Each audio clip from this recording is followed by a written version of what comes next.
Yo, yo, Yo. yo. We What's in up, the y'all? building. We're We kicking back, it baby. 316 and we are here. We missed you all. We got a great show lined up. Let's go around and introduce ourselves. Starting with my man with the worship hat on. Go ahead, let the folk know who you are. It's your boy Go from the bottom. Guy putting his glasses on. Can't see that. Can't see nothing. All the way from the 305. What's going on, peoples? Auntie, I see you, Sister Alberry. Davis, I see you, Auntie. Crystal, sis, I see you. Shout outs. You doing shout outs already? Shout outs out the rip.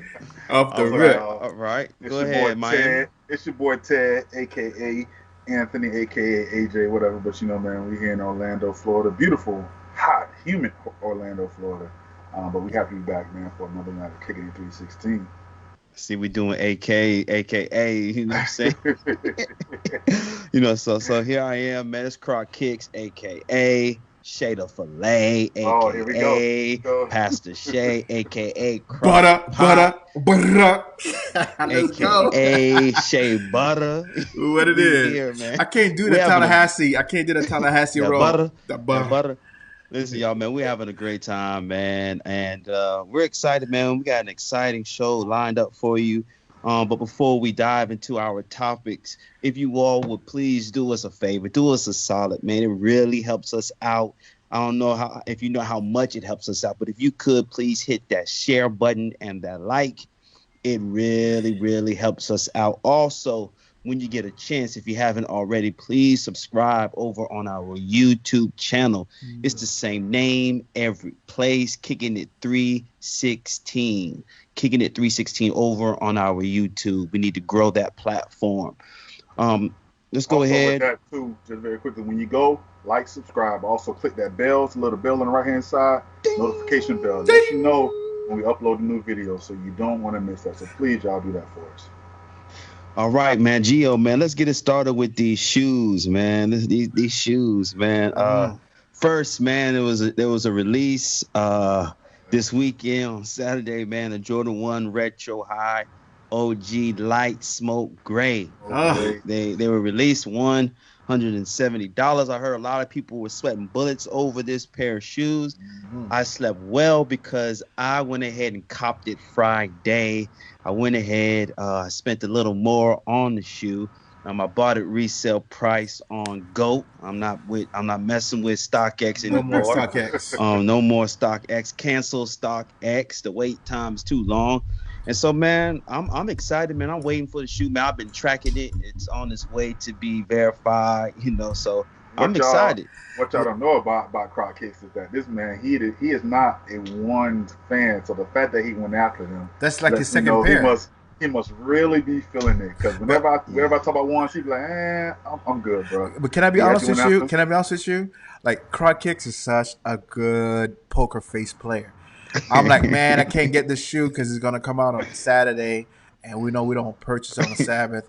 My man didn't say not a word. I didn't even know you could get it. I didn't even know you could get it on Friday.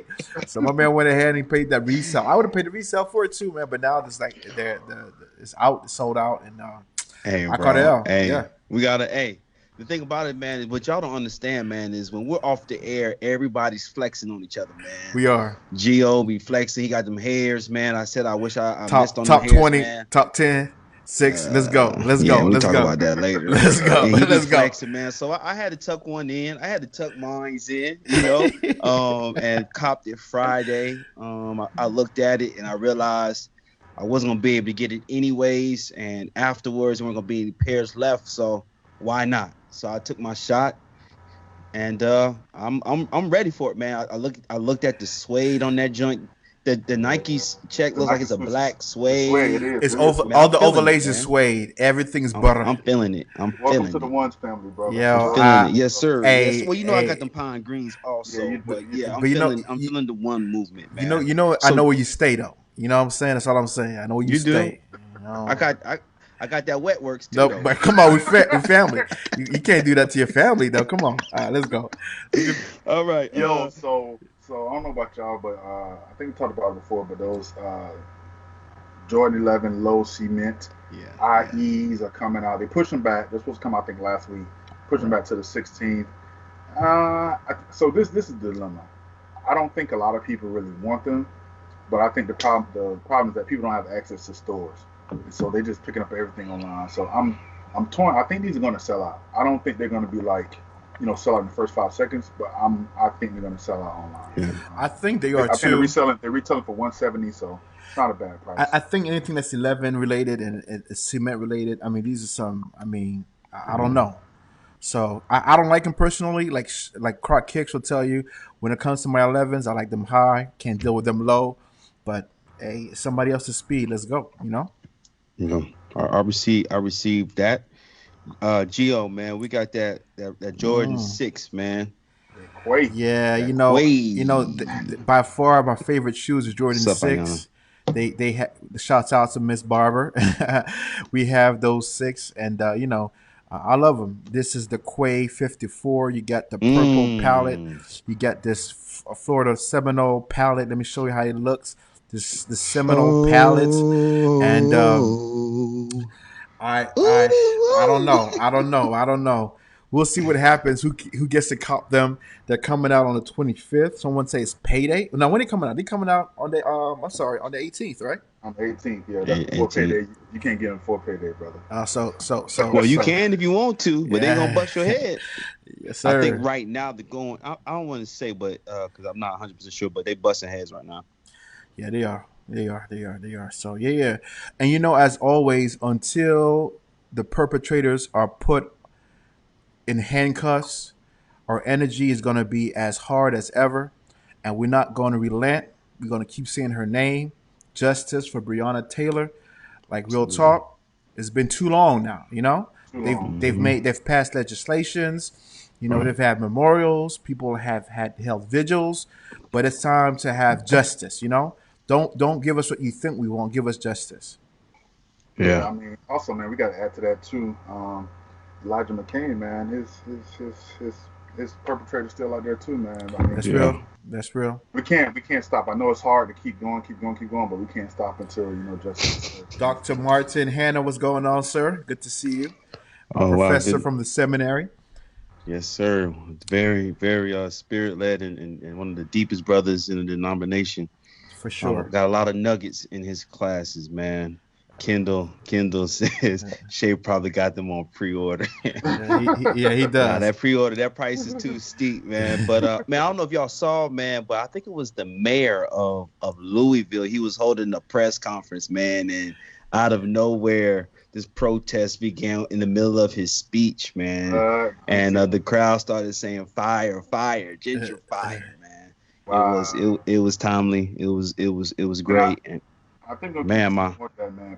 People are. I'm telling you, something is happening, man. People are tired. People are Yeah. tired of being sick and tired. I think something's gonna happen, man. What don't has let up, to- guys. Let's continue to keep that pressure. Yeah, Definitely. man. I don't know if y'all been aware, but man, there's something going on here in Orlando, man. Okay. Something big going on in Orlando. Okay. They call it the bubble. Have y'all heard about the bubble? Oh yeah. This bubble, the story about the bubble. Is the magic even in the bubble? Yeah, we made it. We I made think they it. had to add them. No, don't do that. Don't do it. Yeah, Listen. Hold on.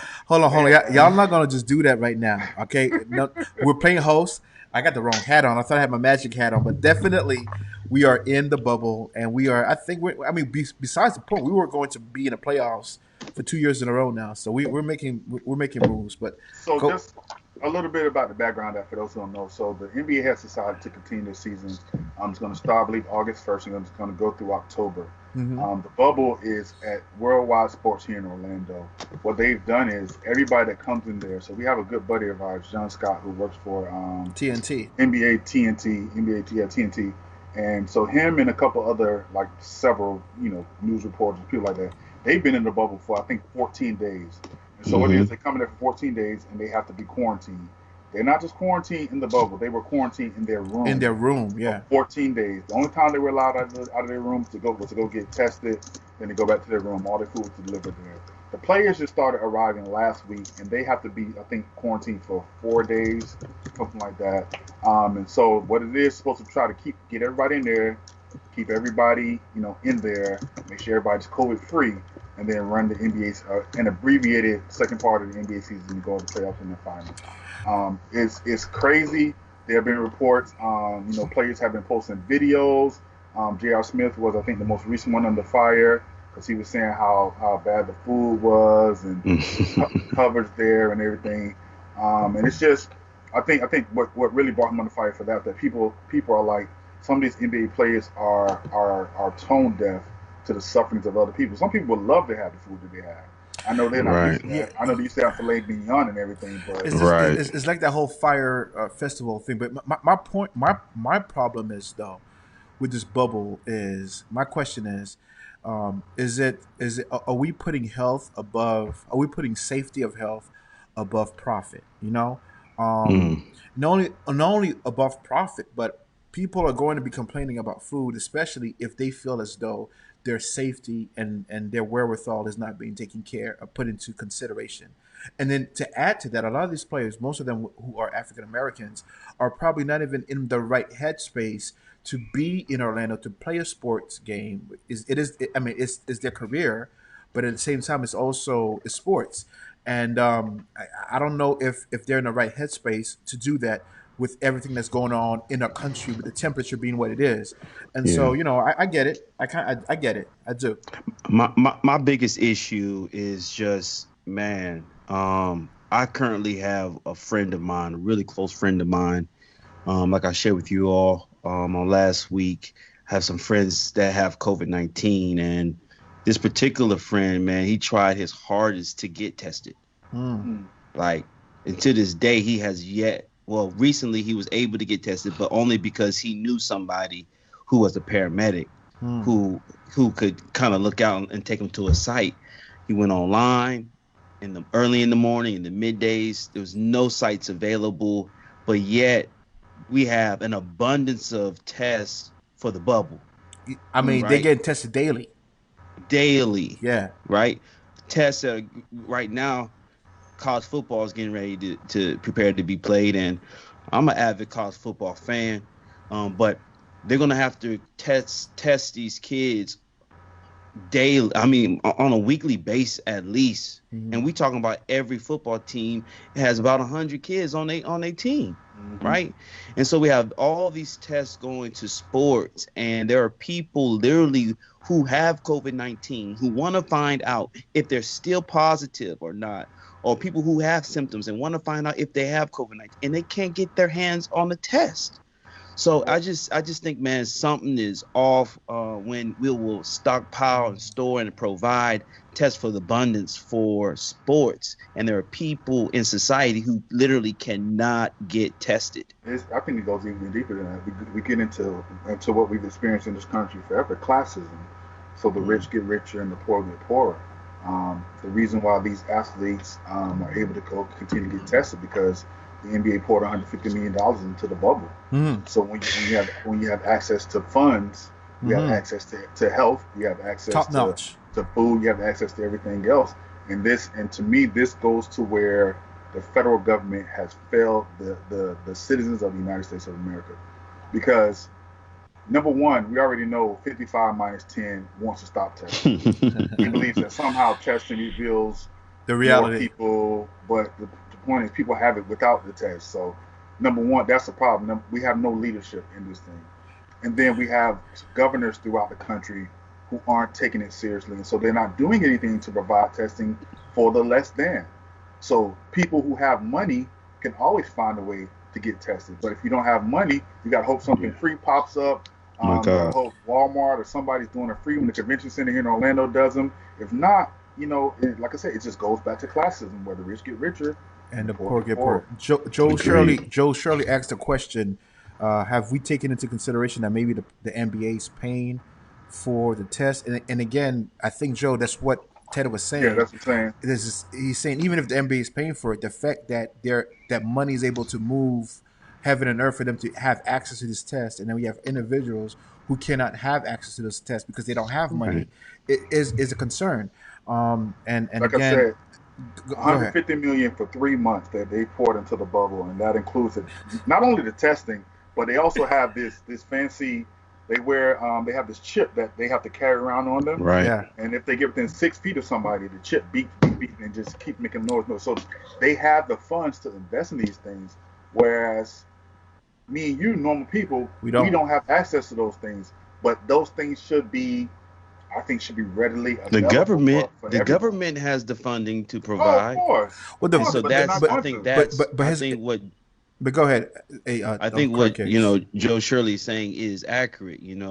We do live in a society, economy where it's pretty much a capitalist economy. So if you have the money for it, you have every right to be able to purchase it. But it's a crying shame that we are taxpayers, and as a taxpayer who is facing a pandemic, and you have symptoms, or you've been exposed to COVID-19, and then what's supposed to be the wealthiest nation in the world, you can't get tested.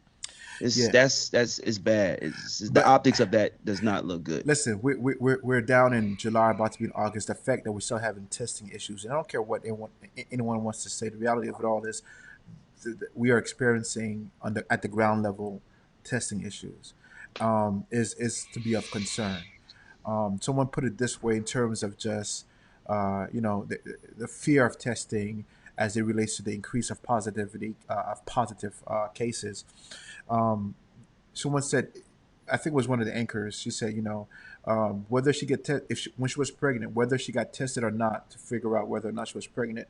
9 months into that pregnancy, a baby was born, right?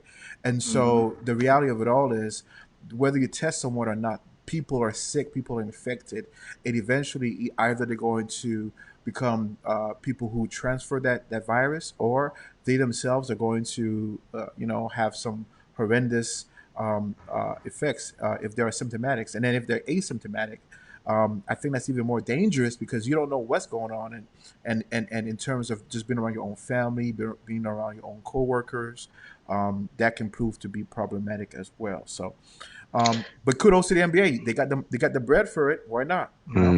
I want to say, I see Justin posted a great point, man. Why is Disney World open, man? We live, Like, you said it, we live in a capitalistic society, and so therefore, I mean, and it's twofold. spiking. But it's twofold. It's they want to make money, but also, and it's easy to forget, there are people who are dependent on that Disney salary, Of That's course, hourly of wage course. I to mean, live. So the economy has to be worked out. I mean, it's a delicate It is balance. very, It's a delicate it is balance. very delicate. I mean, That's it would be true. nice. It would be nice if and I'm saying this as a business owner. It'd be nice if you could just pay everybody's bill. If you pay their salary without making any money. That's real. But there that's It'd be not nice the if they could reality. do that, but that's But not the reality. That's not That's real. how That's it real. works. while we on this subject, can we move to mask or not to mask? Yes, sir. Let's To get on it. mask or not to mask? It's And good. and It's and good. and and I like the energy that we had just a while ago with the bubble. Maybe we can keep the same energy. I just don't get it. I don't get how wearing a mask has become a political football to be punted. And I'm not here to speak Yeah. politics. I mean, I get everyone's trying to get elected or whatnot. They want to speak to their bases, but we're talking about, I mean, scientifically proven data that suggests that mask wearing can mitigate the effect of this coronavirus. Why not just wear it? Like, what's the deal, guys? What's going on? Well, I'll Say say something. I'll say once again, I feel like, I mean, I know it's as cut and it seems as cut as dry as you know today is Monday, but I think it's also complex in the sense that the moment you say or mandate you got to wear masks, there are certain businesses that are automatically going to be hit financially. Mm-hmm. You have people who aren't going to be able to provide for their families. And Mm-hmm. once again, I want to point back that the government has failed us. Once again, I want to say the government has failed us. It's a crying shame that here it is. We are what, almost 5 months into this pandemic, Mm-hmm. and we've gotten what, a $1,200 check. Mhm. Some of us have been paying taxes for 20 years, 30 years, 40 years. And what are you getting back? You've been paying into this nation for years and years and years. And when you need the nation the most, there's no funds available, not enough funds available. And so I think that's part of it. The economy definitely takes a hit. Lives are impacted the moment you say wear a mask. Having said that, I do believe that there should be a mask mandate, but I think the government should do more for the service industry and other people who are impacted by that. My cousin, I think, says it a good point. There are people. He's up there in Utah, so he gets that real well. That there are people that don't want the government telling them what to do. They are afraid of martial law, and I get that. I mean, that's a valid point as well. But again, I don't know that you should even have to mandate it. I think it should just be common sense, out of common courtesy. Listen, mask. I think it was just Sean said, mask it or casket. Really, or really just two kinds of different, polarities. And these are two real realities, like mask it or casket. Yeah, and I think Kwani just made a good point to combat that. We are required to wear a seatbelt. If you don't wear a seatbelt, you get a ticket. Yeah. We are required to carry insurance for our cars. If you don't carry insurance for your car, you get in trouble. We are required to do a lot of things. The government tells us to do a lot of things, and we do them. It's not like we just do what we want to do. I mean, there are a lot of things that we have to do. If not, we suffer some type of consequence for them. The problem is with this, if I ride down the street and don't wear a seatbelt, I'm only harming myself. Yeah. But if I walk into a room of people and I don't wear a mask, I have the ability to harm everybody in that room. So I think that this is a little bit more. It's a little bit more necessary. If we can tell people they got to wear seatbelts, they got to carry insurance for their cars, then we should. I mean, I don't. AJ, I think Joe said it best. So we're using seatbelt, but you just use traffic laws. It's like kind of like the red lights. You know, if we don't stop at a red light, you eventually going to rear end somebody in front of you, or you're going to get into an accident, right? And so people see and feel the sense of urgency to follow that law, right? So it's not necessarily mandated. You don't have police officers making you stop at red lights. It's up to the individual to make that decision. But at the end of the day, we understand that not making a correct decision will cause you to have severe adverse effects, right? You can die in an accident. You can, eventually they have cameras, you get a ticket in the mail, so on and so forth. So again, I don't know that we have to necessarily have a special unit to enforce that, but I do think that common sense should come in and people should realize the necessity of wearing masks, especially in this problem. Dr. Hannah says, common sense ain't always common, though. Yeah, Dr. Hannah says part of the problem is a spirit of anti-science. To some extent, this is a political problem, and to some extent, it is a theology problem. It is our theology pro science or anti-science? That's a very good question, and I feel like I'm sitting back in class with Dr. Hannah, and I'm gonna and like I did in class, Elder, I'm gonna go ahead and punt that to somebody else, maybe Ted or Croc Kicks. But that's a very good question. Is our theology anti-science or let me see, a pro-science, and I think it depends. Well, you talked about hermeneutics. It depends on your hermeneutics. I believe, when it comes down to theology, is our theology anti-science? I believe that God created science. I believe that God's creation, within the laws that are within His creation, are the laws of science, and so you can't negate that. You can't negate, gravity. You can't negate the laws of physics. And so at the end of the day, I think that, it depends on how you see God and science.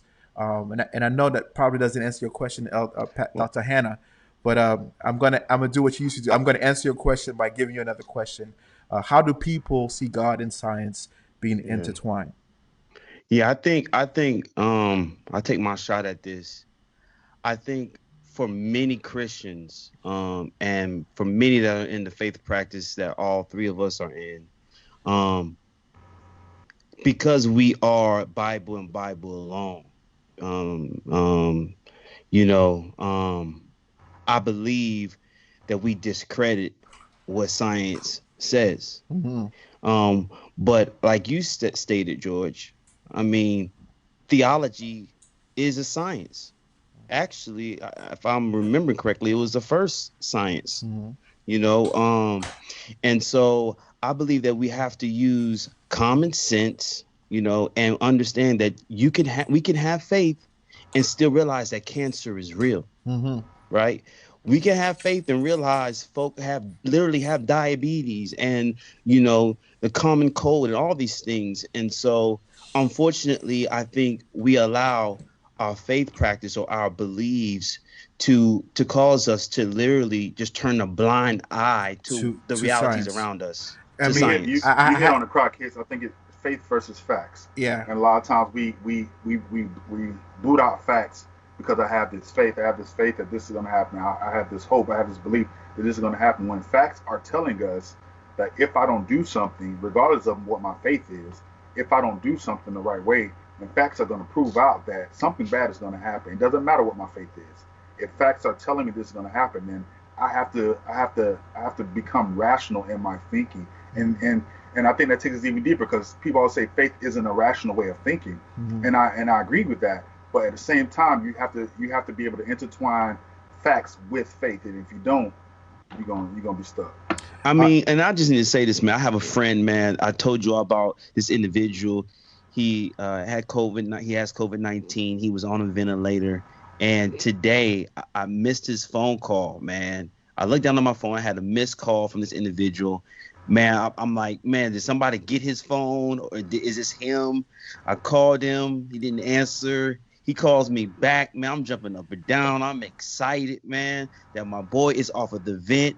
And I understand, like, we're strong on our faith, and faith is key, man. But clearly, it was the prayers of the righteous here that availed much. Yeah. Like, God literally saved this man from certain death. You but know, Joe talks about faith and works, and I agree. I mean, my experience has been I had right before we went to lockdown. I had a member. I have multiple churches, so you won't know which church this is coming from.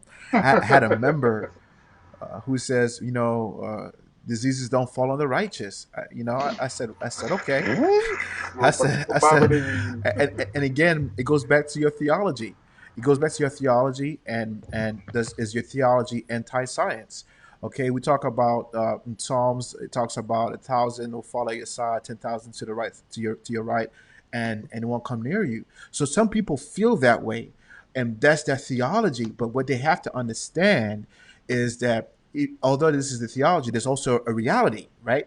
That diseases and viruses are real, and every Christian that had, I mean, people that Christians die every day of diseases, right? And it doesn't make them any less righteous. And so I think we have to find some kind of balance.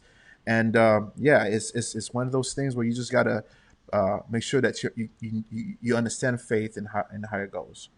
Joe Shirley says, I just got over it. It is no joke.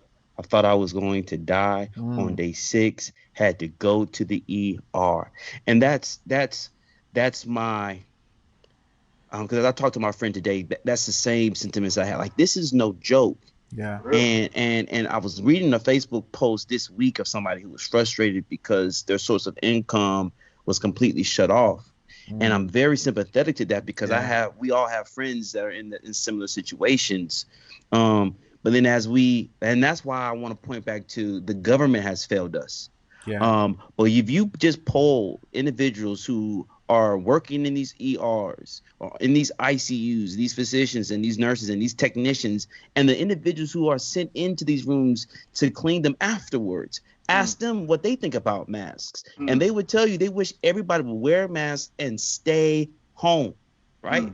Because this thing is real. It is taking lives. And even if it doesn't take your life, you can spread it to somebody and take theirs. Yeah, Dr. Martin, he's just giving us all these gems. In a pandemic, faith without a mask is a deadly presumption. Mm. Presumption. I agree. I agree. I definitely Man, agree. We need to, we need Dr. Hannah on the show, man. Dr. Hannah. Yeah, we need to bring him on. Definitely, I would love to have him on, and he can talk about Absolutely. science versus faith. Can we go to the next one? I think. Listen, we don't want to. This is going to be a touchy subject. I mean, But not really. I think the way it's worded can be, but can I, be. I think it's gonna be fine. All right, so here it is. I want to make the statement, and this is my personal belief, and I think that we can debate that. Okay, Black lives, Black lives. In order for Black lives to matter, okay, let me put it this way: Black lives. Get it Get it right. right, Get it right. because Okay, you got me worried. You got me worried. I was I got it. I got it. I got it. If, You say it right now. as a community, if Black lives don't matter to us, if I can't say all, if Black lives don't matter to us, then Black lives won't matter to them. Okay, and I say this to say that the outrage as it relates to police brutality is warranted. You know, these are people that are funded through a tax dollars and funds, and they're paid to protect and to serve. And there's no excuse for any kind of inappropriate behavior, especially when there is. Ayana's already answering my. Can I finish, Ayana? Come on, sis, let me finish. And so here it is. I have an And I issue. already know what you're about to say. Yeah, I have an And issue. no. I have an issue with this past weekend. We have some babies getting shut down in crossfires, right? We had a young girl shut down at the Wendy's down in Atlanta. We had another one in New York, 1 year old, shut Oh, down. we just lost 3 Um, people. and so, my question is: as a community, do we have a responsibility to hold ourselves accountable? Now we're going to hold the police accountable for sure, and we're going to keep doing that. The energy is never going to go down, but do we have a responsibility to also keep ourselves accountable I, in that regard?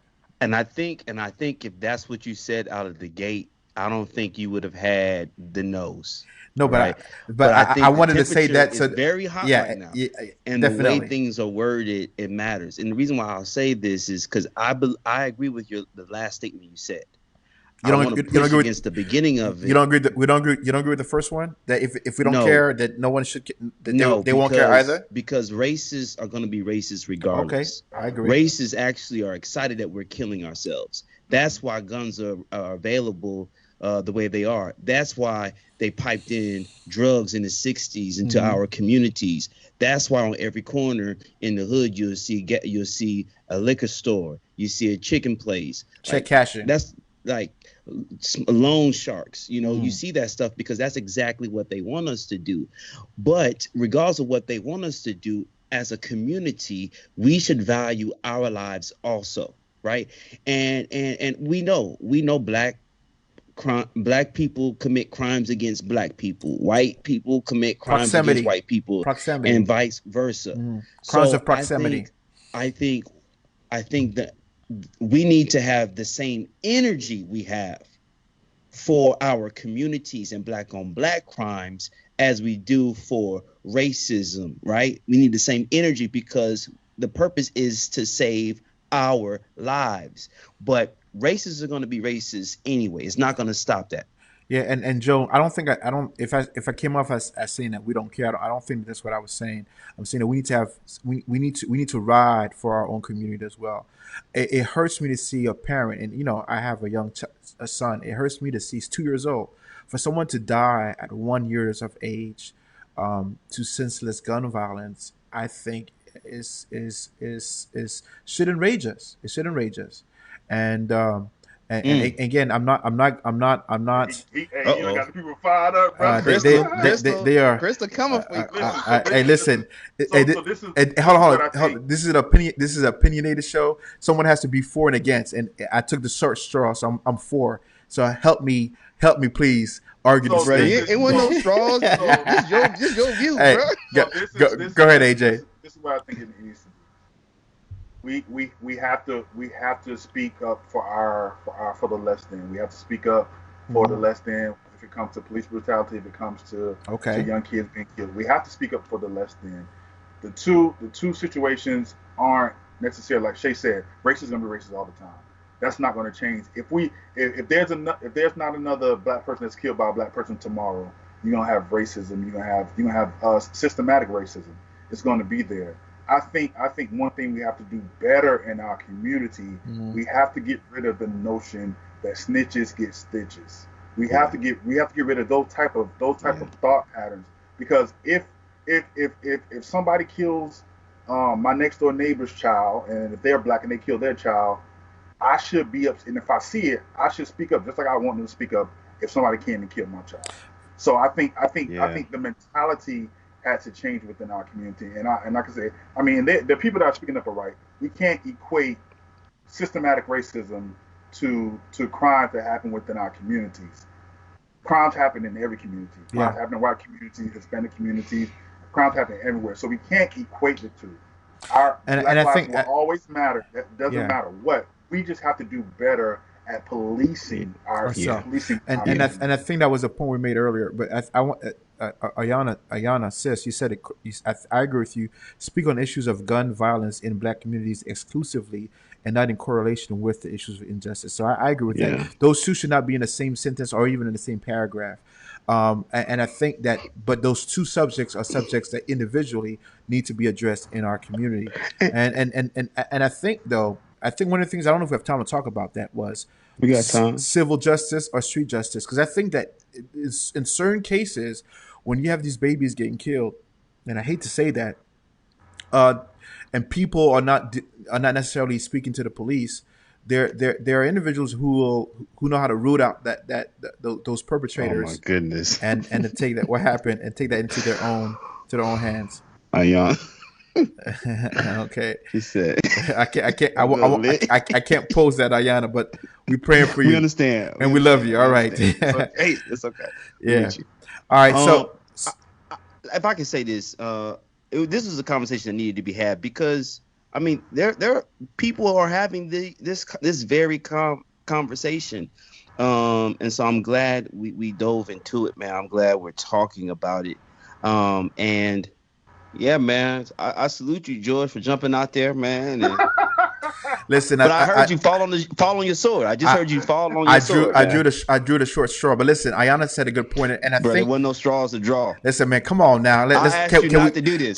can we talk? Can we talk? I just think that really, realistically speaking, at the end of the day, we need to make sure that that the same energy we have, regardless of what the crime is or where it's committed, that we make sure that we, as a community, we keep each other accountable. Like, I'm tired of seeing our people. And again, I understand the data.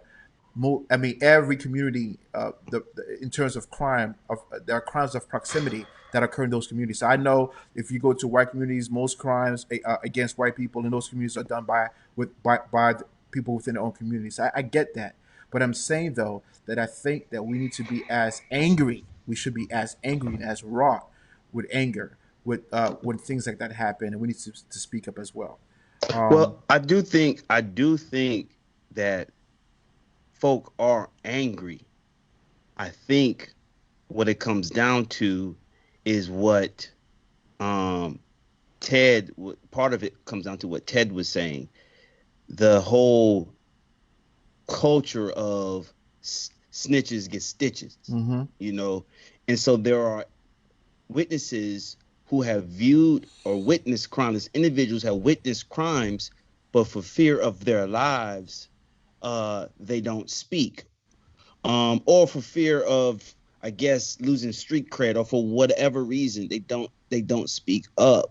And I want to say something, man. It might be even reckless to say this, but my issue with the whole one of my issues with the whole black on black crimes thing, and as it relates to Black Lives Matter movements, is, man, where were the gangs at when, when all this stuff was going on, we protested, where were they at?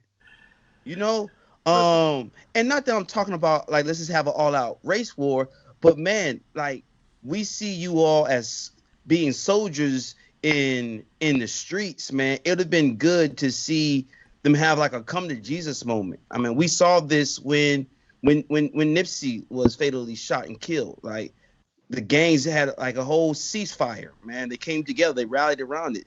I don't understand how the loss of Black lives Well, you saw what in broad happened. daylight doesn't unite us and have some sort of presence. We saw what happened. I think it was in Georgia at was it Stone Mountain? These guys. And no disrespect to any gang, no disrespect. You don't want that pressure, I don't want no pressure. But you saw what happened in Stone Mountain. I think there are segments of people who organize and they go out and they practice and exercise the Second Amendment rights and NFA. yeah, Yeah. and they go out and they let their disdain be known. So I get it. I think that I wonder what Dr. Hannah says. It's not just a black problem; it's a human problem. Fear of speaking Yeah. up also shows up within the police force when good police feel Mm, powerless to confront police corruption. Man, that's deep. That's true. That's that's true. real. That's true. That's real. And I mean, wow. Yeah. Yeah, some And things don't even need to be added upon. that It just let that marinate. I'm gonna let that just sit right there. But while we're talking about this, there's another. This past week, and I don't know if we can. I don't know how we can segue. Can we segue to? Let me read this Ayana's, and let me see if I can read Ayana's real quick. There are many black organizations in Chicago and other cities that are protesting against the in-group violence in the black communities. We shouldn't depend on the media to feed us information about what our black people are doing or not doing. Very, very good. I agreed. I relent. Next time I won't bring this kind of conversation to the table. I feel the wrath of Ayana. That's my sister. So we're good. But we're good now. Honestly, this is good conversation. I think it's good conversation because getting the different perspectives are good. And so very very well put. Can we? I feel like I'm entangled right now. I feel like I'm caught. I feel like I'm caught up. I feel like I'm caught Oh up. man, I don't are know. you are you entangled? Well, in this conversation, I am. But let's go Oh, ahead. okay. Let's go. Can we talk about this, please? Karak kicks. Okay. For those who have not been following, I guess they're not. I guess, Jada and Will, they went on Red Table Talk, and and Jada says she was in an entanglement with August. My lord. And this entanglement was this affair that lasted, and I'm not sure if it was necessarily initially signed off on, but at some point, Will knew about it. And I want to say something, man. Could it be? Could it? And I admit I'm a little bit of a conspiracy theorist at times. Could it be this is just a big publicity stunt? Now, I'm not saying that the entanglement did not happen, but the time in which it was released and all this came out.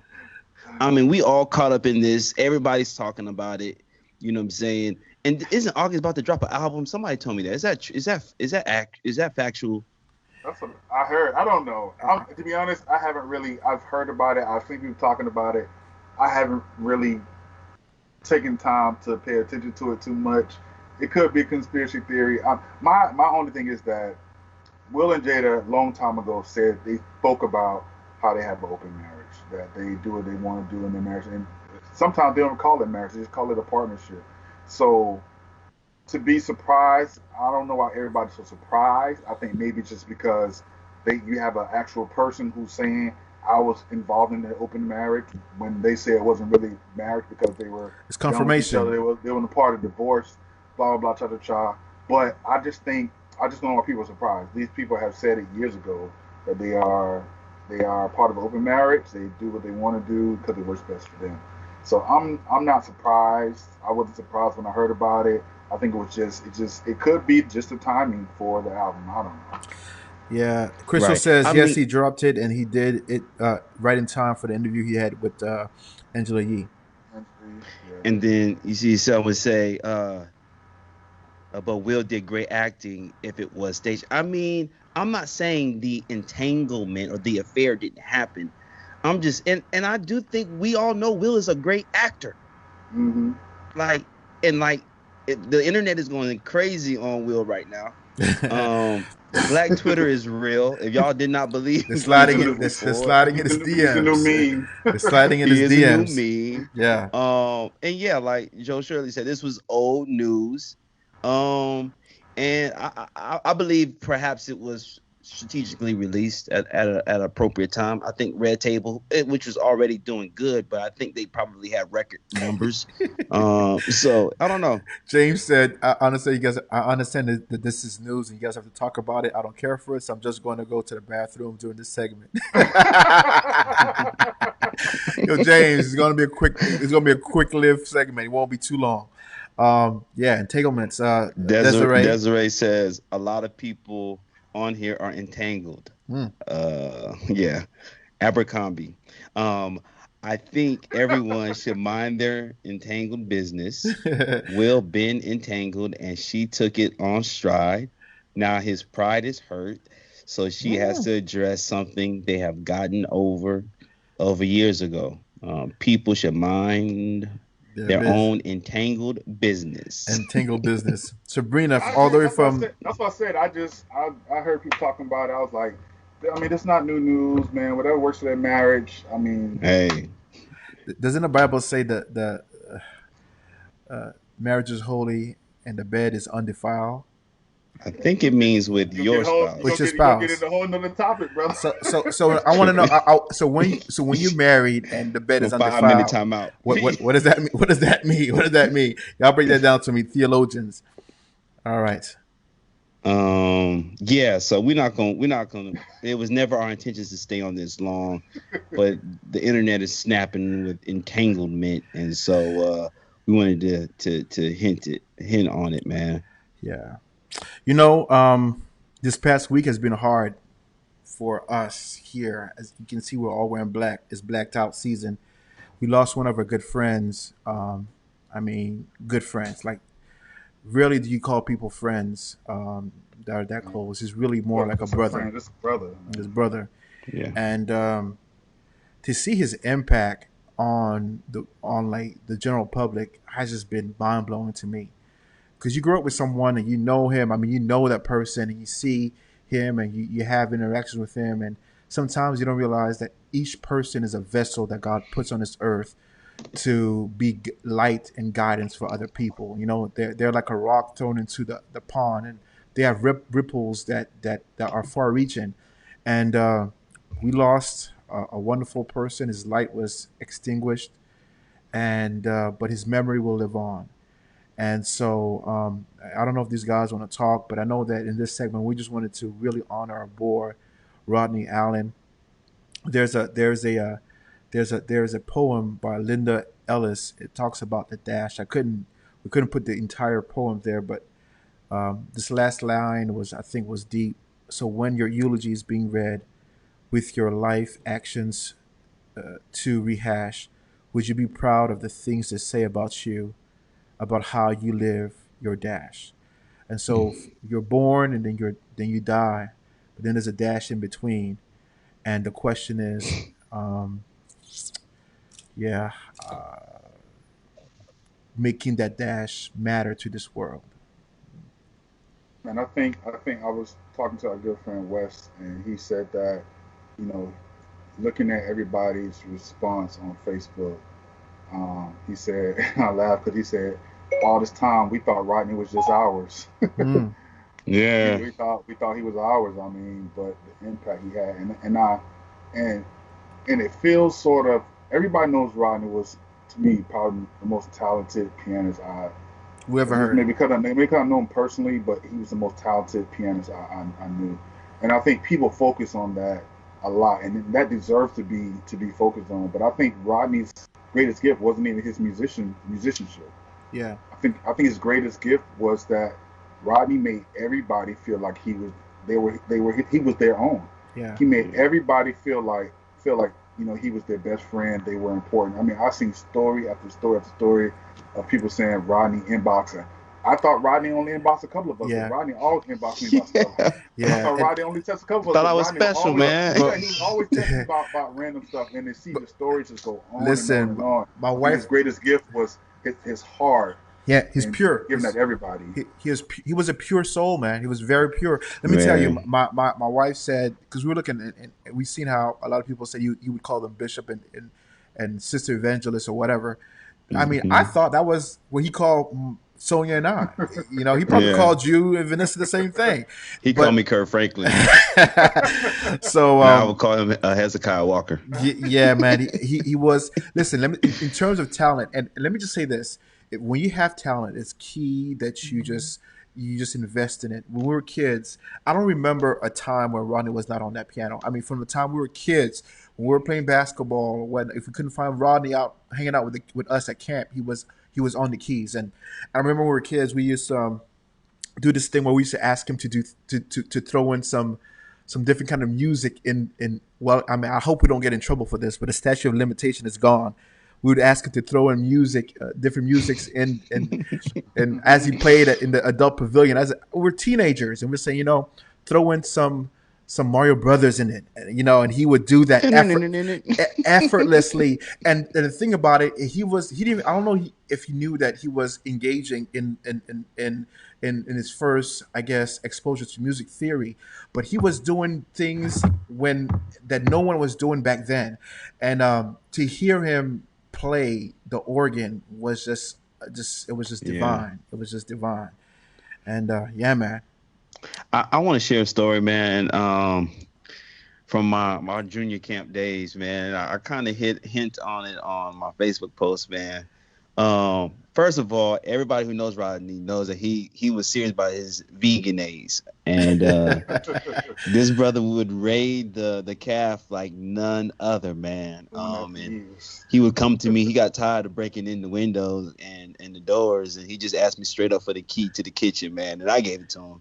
I was like, just here you go. But the story is, man, we were racing golf carts, man. And if you've ever been to Southeastern Campground, you remember a time when there was no pavement in between the rows of cabins. And Rodney and I, we were just zooming down these rows of cabins in golf carts, racing in the middle of the night. And we got really good at this. And so I began to learn how to slide in between the cabins and go up a row. Like, I mean, that was pretty difficult, man. And one time I hook slid in between the cabin. I caught a bad patch of dirt. I slid directly into the cabin. The wheels of the golf cart were poking out, man. The joint was driving like this. And I'm literally shook. It's my junior year in college, trying to make an impression. I want to get picked up. And I'm like, man, it's a wrap now. I ruined a golf Your cart. Opportunity. It's done. And Rodney's like, bro, why are you sweating it, man? It's going to be all right. Just blame it on the Village Boys. And for those who don't know, the Village Boys are the neighborhood kids. And I know that's a whole nother conversation, but it worked. I blamed it on the Village Boys. I parked the cart next to the camp secretary's office. Entrapment. And but let me tell you how God works, man. Like, he covers us, man. Grace and mercy.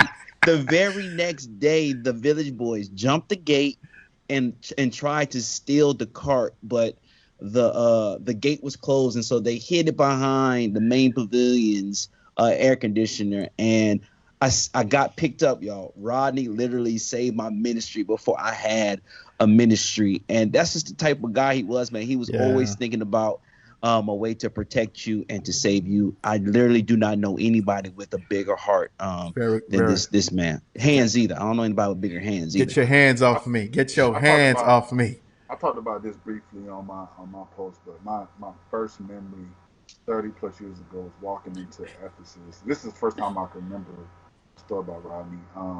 30 plus years ago. So we had to be 8, something like that. Rodney was playing for the church, and he was playing with 2 fingers.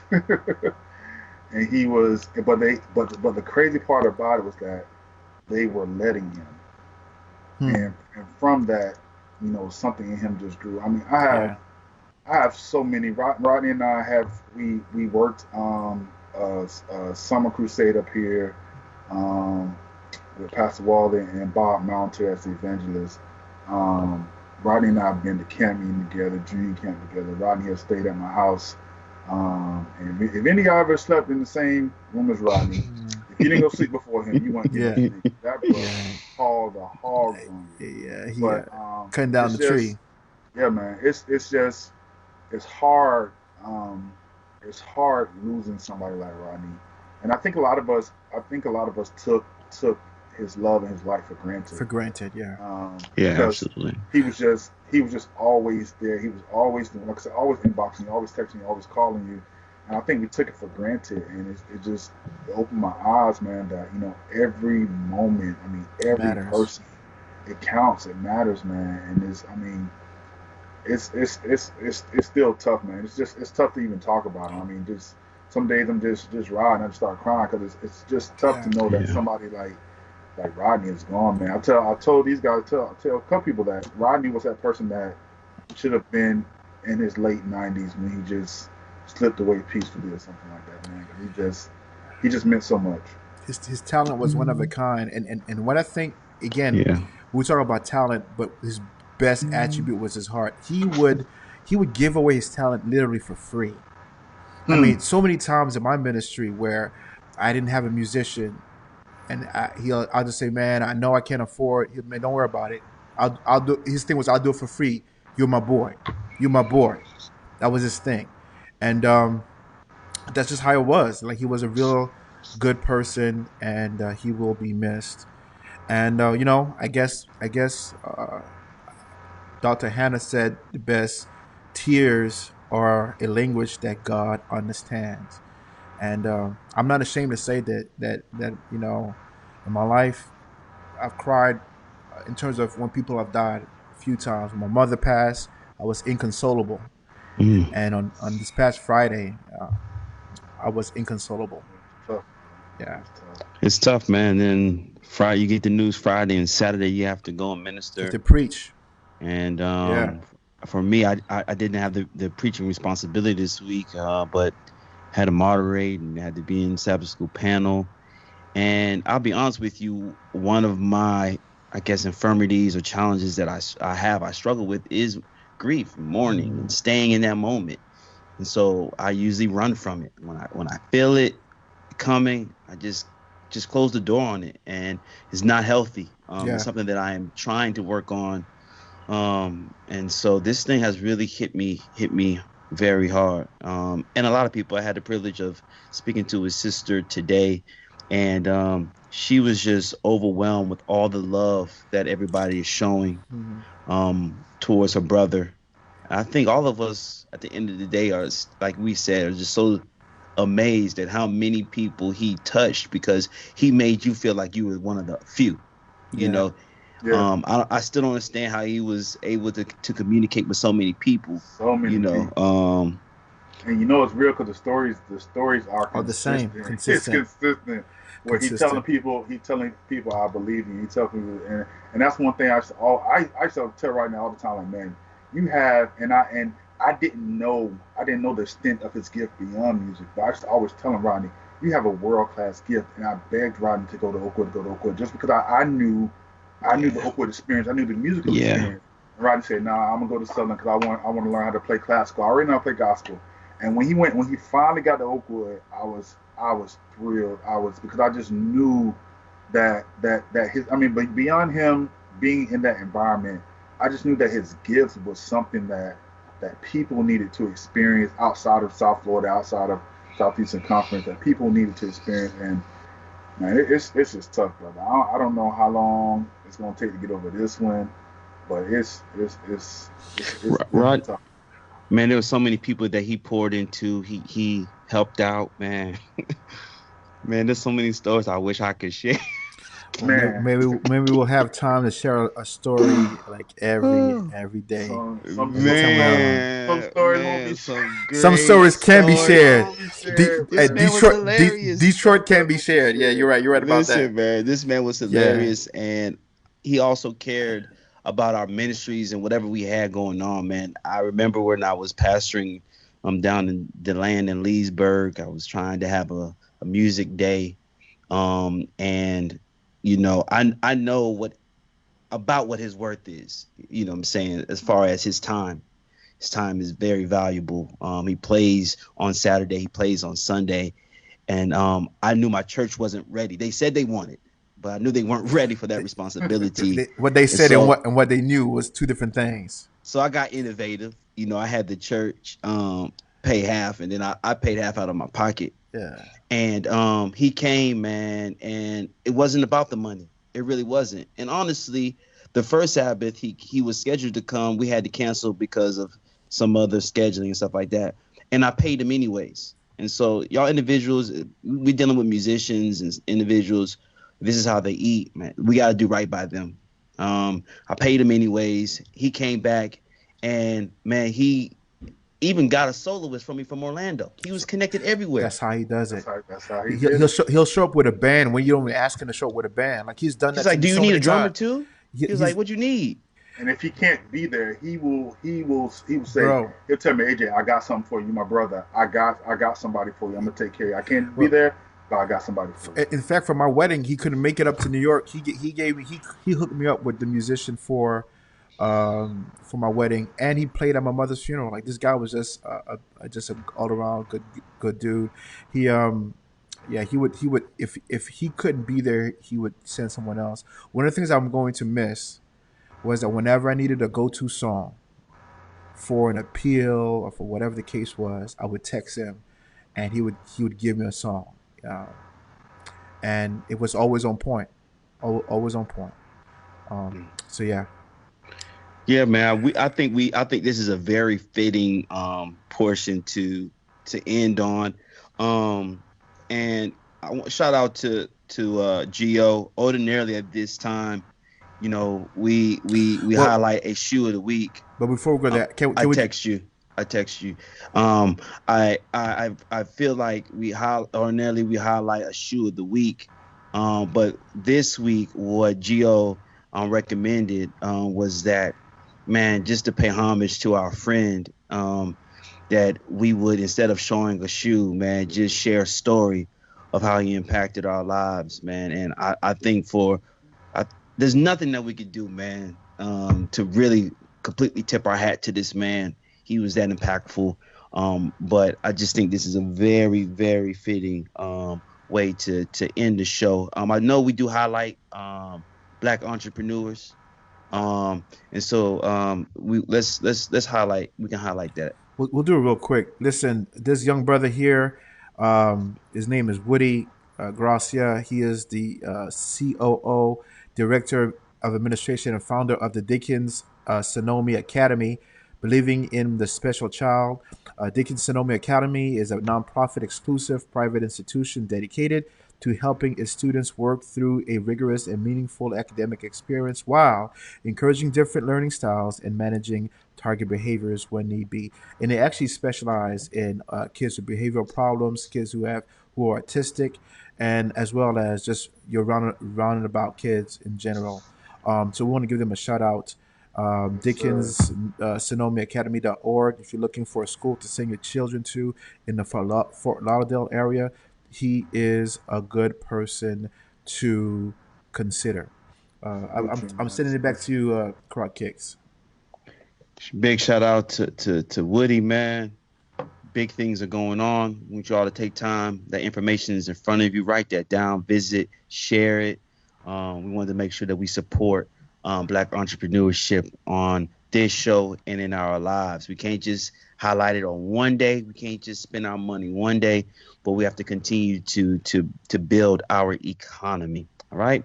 Um, George was able to find some music of Rodney playing. For those who have never heard Rodney Allen on the keys, you're getting ready to hear a little bit of that. We hope that you all hang out with us and listen to our dear friend Rodney play us out.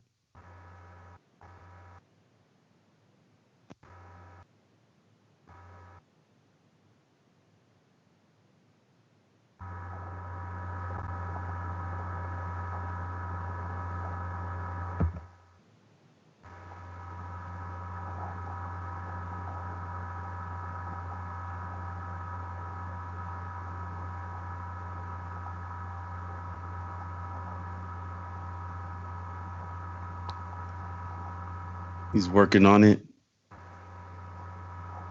Hang in there.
Rodney's sister today, she did say that they're planning on doing a memorial up in Huntsville. And so for those who are in the Huntsville area, there's something that they are planning. Hopefully that happens to those of us who are up in Huntsville will be able to be a part of that memorial service, whether it's in person or we're able to log on and view it.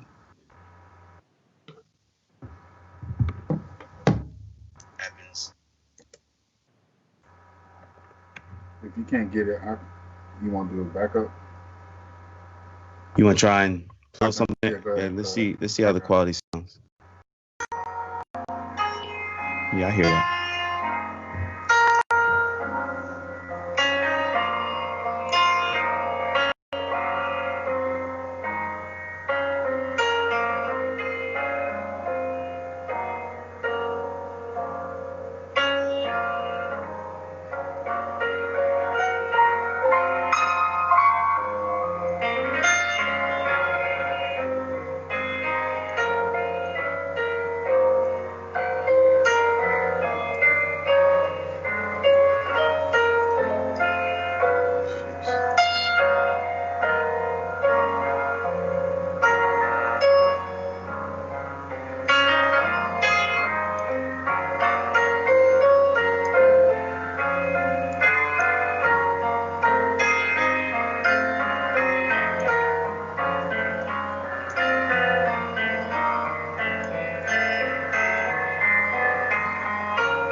Great Rodney Allen, man. Can we say that was a master musician?